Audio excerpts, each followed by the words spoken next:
आज का हमारा टॉपिक है हीमोस्टेटिस। देखिए, हीमोस्टेटिस जानने से पहले अपन इसको ब्रेक डाउन करेंगे। हीम मतलब होता है ब्लड और स्टेटिस मतलब होता है इक्विलिब्रियम। तो हीमोस्टेटिस एक ऐसा मैकेनिज्म होता है जहाँ पे अगर है ना कोई ब्लड वेसल्स डैमेज हो गई तो जो है ना मतलब है ना मेंटेन करता है ब्लड को इनसाइड द बॉडी, मतलब है ब्लड का इक्विलिब्रियम मेंटेन करता है, तो उसी को बोलते हैं हीमोस्टेटिस। तो देखिए इसका एक बहुत प्यारा ऐसे बता रखा है। देखिए नॉर्मल हीमोस्टेटिस क्या होता है, बैलेंस होता है जो फ्लूइड स्टेज होता है ना बॉडी का और ब्लड क्लोटिंग फैक्टर उनको मेंटेन करना ही नॉर्मल हीमोस्टेटिस होता है। ठीक है, और अपन ये हीमोस्टेटिस को क्या बोलते हैं, stoppage of a flow of blood. जब खून आ रहा होता है तो उसका स्टॉपेज ही हीमोस्टेटिस है। और हीमोस्टेटिस में अब तीन चीज़ें इन्वॉल्व होती है, वैसोकॉन्स्ट्रिक्शन, प्राइमरी प्लेट प्लग जिसमें प्लेटलेट एडिशन और एक्टिवेशन होता है, और सेकेंडरी प्लेटलेट प्लग जिसमें इंटेंसिक और एक्सटेंसिव पाथ होगा। आप अपन इनको एक एक करके डिटेल में पढ़ेंगे। सबसे आता है वैसोकॉन्स्ट्रिक्शन। तो it is early response to injury and remains for very short time. Vasoconstriction ये अर्ली रेस्पॉन्स है किसी भी इंजरी का। कोई भी इंजरी होगी तो सबसे पहले वैसोकॉन्स्ट्रिक्शन होगा और ये कुछ समय के लिए रहता है। और वैसोकॉन्स्ट्रिक्शन में क्या होता है, it is constriction of blood vessels which decreases the flow और लॉस ऑफ ब्लड। इसमें क्या कॉन्स्ट्रिक्शन हो जाता है ब्लड वेसल का, जो कि है ना डिक्रीज करते हैं और मतलब है ना फ्लो और लॉस ऑफ ब्लड को। और टाइप कौन सा होता है वैसो कॉन्स्ट्रिक्शन, तो ये तीन टाइप का होता है vaso constriction, neurogenic vaso constriction, myogenic vaso constriction और एंडोथेलियल वैसो कॉन्स्ट्रिक्शन। अब इनको ज़्यादा डिटेल में जाने की जरूरत नहीं है। अब अपन आगे आता है प्राइमरी प्लेट प्लग। अब देखिए प्राइमरी प्लेट प्लग में दो तरह के इन्वॉल्व होते हैं स्टेजेस, प्लेटलेट एडिशन और प्लेटलेट एक्टिवेशन। सबसे पहले पढ़ेंगे हम प्लेटलेट एडिशन।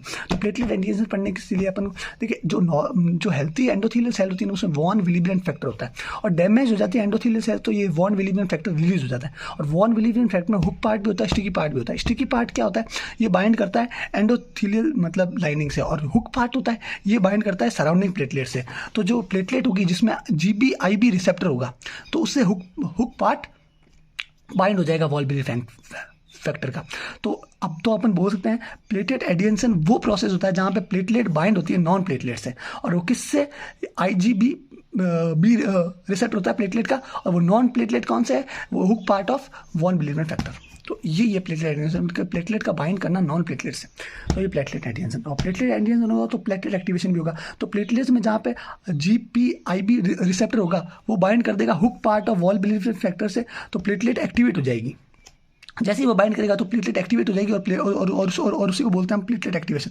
तो एक्टिवेशन का मतलब है जैसे प्लेटलेट एक्टिवेशन हो जाएगी तो दो चीज़ हो जाएगी, डिपोजिशन हो जाएगा अल्फा और डेल्टा ग्रेन्यूल्स का पेरिफेरी ऑफ प्लेटलेट की पेरिफेरी पे अल्फा और डेल्टा ग्रेन्यूल का एक्टिवेशन हो जाएगा। और अल्फा और डेल्टा ग्रेन्यूल क्या करते हैं, ये है ना अपने मतलब है कॉन्स्टिट्यूएंट ब्लड में रिलीज करते हैं। अब इनके कॉन्स्टिट्यूएंट है क्या क्या, तो देखिए फंक्शन ऑफ डेल्टा ग्रेन्यूल। तो डेल्टा ग्रेन्यूल पे तीन चीज़ें हैं, सीरोटोनिन है, ADP है और कैल्शियम है। अब सीरोटोनिन का क्या काम होगा, ये वैसो कॉन्स्ट्रिक्शन करेगा और मतलब है ना वैसो कॉन्स्ट्रिक्टर की तरह काम करता है और कॉज करेगा वैसो कॉन्स्ट्रिक्शन। ठीक है, और ATP क्या करेगी, ATP है ना प्लेटलेट एग्रीगेटरी केमिकल सब्सटेंस है, ये उस तरह एक्ट करता है। तो ATP क्या है, GPIB रिसेप्टर जो है ना प्लेटलेट में होता है उसके साथ बाइंड करेगी और कॉन्फ़िगरेशन और शेप चेंज कर देगी GPIB रिसेप्टर का।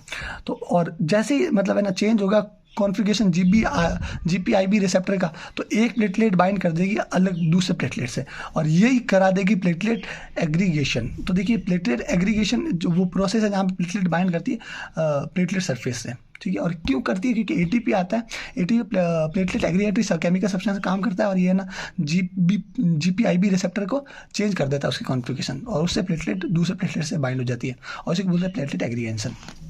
ठीक है, तो ATP ने प्लेटलेट एग्रीगेशन करा दिया और सीरोटोनिन ने वैसो कॉन्स्ट्रिक्शन करा दिया। और अब कैल्शियम क्या करेगा, कैल्शियम बाइंड करता है दो क्लोटिंग फैक्टर को, मतलब है ना दो क्लोटिंग फैक्टर को साथ बाइंड करने का काम करेगा कैल्शियम। ये क्लोटिंग फैक्टर होते हैं उनमें अमाइनो एसिड होती है और उसमें कार्बोक्सिलिक एंड होता है, और कार्बोक्सिलिक एंड वो CO माइनस ग्रुप होते हैं। तो देखिए कैल्शियम दो पॉजिटिव चार्ज कैरी करता है, तो देखिए यहाँ पे ये है ना ये कैल्शियम का ये जो एक पॉजिटिव चार्ज है वो CO माइनस क्लोटिंग फैक्टर 9 के साथ जुड़ जाएगा, और दूसरा है ना CO माइनस क्लोटिंग फैक्टर 11 के साथ जुड़ जाएगा। तो देखिए यहाँ पे अपन डायग्राम देख सकते हैं, कैल्शियम का यही ना एक तो clotting factor CO minus clotting factor 9 के साथ जुड़ गया और एक 12 के साथ जुड़ गया। तो ये होता है डेल्टा ग्रेन्यूल काम।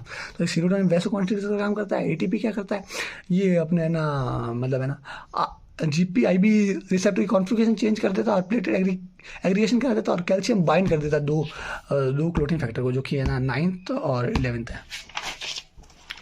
अब आता है अल्फा ग्रेन्यूल। अल्फा ग्रेन्यूल क्या करता है, अल्फा ग्रेन्यूल तीन चीज़ रिलीज करता है, एक तो क्लोटिंग फैक्टर रिलीज करेगा, एक मतलब है ना फिब्रिनोजन रिलीज करेगा, और एक platelet derived growth factor release करेगा। कैसे क्या है, देखिए जो क्लोटिंग फैक्टर है, जो अल्फा ग्रेन्यूल है वो रिलीज करेगा क्लोटिंग फैक्टर 5th और 8th।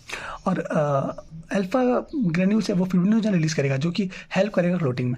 और प्लेटलेट डिराइव्ड ग्रोथ फैक्टर है जो कि हेल्प करते हैं growth of damage smooth muscles and collagen. जो सराउंडिंग जो मतलब है ना सराउंडिंग डैमेज स्मूथ मसल और जो है ना मतलब जहाँ पे घाव हुआ है उसके सराउंडिंग जो डैमेज स्मूथ मसल्स हैं और कोलाजन है उनका ग्रोथ करते हैं। तो ये क्या है, so that platelet derived growth factor है ये विल बी रिकॉर्डेड। तो मतलब है ना हम इसको रिकॉर्ड कर सकते हैं।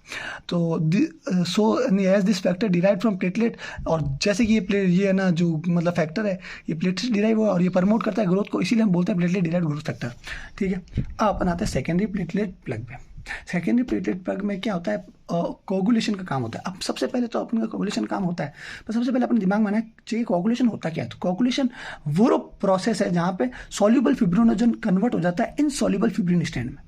तो वो कराता है प्राइमरी प्लेटलेट प्लग कराता है, ये सेकेंडरी प्लेटलेट प्लग कराता है जो कि मतलब कोगुलेशन कराता है। और कोगुलेशन का मतलब क्या होता है, फिब्रिनोजन सॉल्युबल फिब्रिनोजन का फिब्रिन स्टैंड इनसॉल्युबल में कन्वर्ट हो जाना। तो उसमें दो पाथ होते हैं, इंट्रिंसिक और एक्सट्रिंसिक। ठीक है, तो सबसे पहले अपन जानेंगे इंट्रिंसिक पाथवे। देखिए साथ में ही चलती है तो ये पर अपन जान लेते हैं। इंट्रिंसिक पाथवे कोलाजन होता है ना वो प्री कैलोरीन में कन्वर्ट हो जाता है, और प्री कैलोरीन कैलोरीन में, और कैलोरीन HMW कैलोरीनोजन में। और HMW कैलोरीनोजन का काम क्या होता है यहाँ से जरूर देखें। 12th जो मतलब है ना क्लोटिंग फैक्टर है उसको एक्टिवेट करता है HMW कैलोरीनोजन। ठीक है, और फिर जैसे ही 12th क्लोटिंग फैक्टर एक्टिवेट हुआ वो फिर 11th को एक्टिवेट कर देता है। फिर 11th एक्टिवेटेड जो क्लोटिंग फैक्टर है वो 9th को कर देता है एक्टिवेट कैल्शियम की मदद में। फिर 9th एक्टिवेटेड क्लोटिंग फैक्टर है जो कि फोस्फोलिपिड और कैल्शियम की मदद से 8th क्लोटिंग फैक्टर को एक्टिवेटेड 8th क्लोटिंग फैक्टर में कन्वर्ट कर देता है। फिर 8th क्लोटिंग फैक्टर फोस्फोलिपिड और कैल्शियम की मदद से 10th को 10th एक्टिवेटेड में कर देता है। तो ये जो प्रोसेस है जहाँ पे 12th से लेके 10th एक्टिवेट में जाना, फिर 9th बीच में 11th 9th और 8th, इसको बोलते हैं अपन इंट्रिंसिक। और एक्सटेंसिव में क्या होता है, जो टिश्यू इंजरी होती है उसमें क्या है 7th जो क्लोटिंग फैक्टर होता है वो थ्रोम्बोप्लास्ट इन 3rd के साथ जुड़ के 10th को वापस 10th एक्टिवेटेड में कर देता है। तो ये होता है एक्सटेंसिव पाथवे और टिश्यू सिस्टम, और इसको बोलते हैं ब्लड सिस्टम। और फिर ये जो 10th मतलब एक्टिवेट हो गया, फिर ये है कॉमन पाथवे, ये दोनों के अंदर होगा, एक्सटेंसिव में भी होगा और है ना इंट्रिंसिक में भी होगा कॉमन पाथवे। अब 10th एक्टिवेटेड है जो कि अब 5th को 5th एक्टिवेटेड कर देता है फोस्फोलिपिड की मदद में। और 5th एक्टिवेटेड फैक्टर है वो कैल्शियम की मदद में प्रोथ्रोम्बिन को थ्रोम्बिन में कन्वर्ट कर देता है, और फिर थ्रोम्बिन कैल्शियम की मदद में फिब्रिनोजन को फिब्रिन में कन्वर्ट कर देती है। फिर है ना जो ये फिब्रिन है ये कैल्शियम और क्लोटिंग फैक्टर 11th की मदद में स्टेबलाइज्ड फिब्रिन क्लॉट बना देती है। और अपना यही काम था, ये कॉमन पाथवे और ये इंट्रिंसिक एक्सट्रिंसिक, और अपना ये काम था क्या बनाना इनसॉल्युबल फिब्रिन स्टैंड, तो कोगुलेशन हो जाएगा। तो ये अपन ने पढ़ लिया पूरा हीमोस्टेटिस। देखिए शुरू से लेके आखिर तक कि किस तरह से हीमोस्टेटिस मतलब क्या है, वासोकॉन्स्ट्रिक्शन क्या होता है, फिर अपना प्राइमरी प्लेटलेट प्लग में कौन कौन से प्लेटलेट एडिशन कैसे होता है, एक्टिवेशन कैसे होता है, डेल्टा ग्रेन्यूल्स के काम क्या है, अल्फा ग्रेन्यूल्स के काम क्या है, सेकेंड क्या है, इंट्रिंसिक पाथवे क्या है, एक्सट्रिंसिक पाथवे क्या है, कॉमन पाथवे क्या है, ये अपन ने सब जान लिया। अब अपन अगले वीडियो में देखेंगे मतलब कोगुलेशन फैक्टर्स के बारे में, कौन कौन से कोगुलेशन फैक्टर्स हैं और किस तरह से काम आते हैं।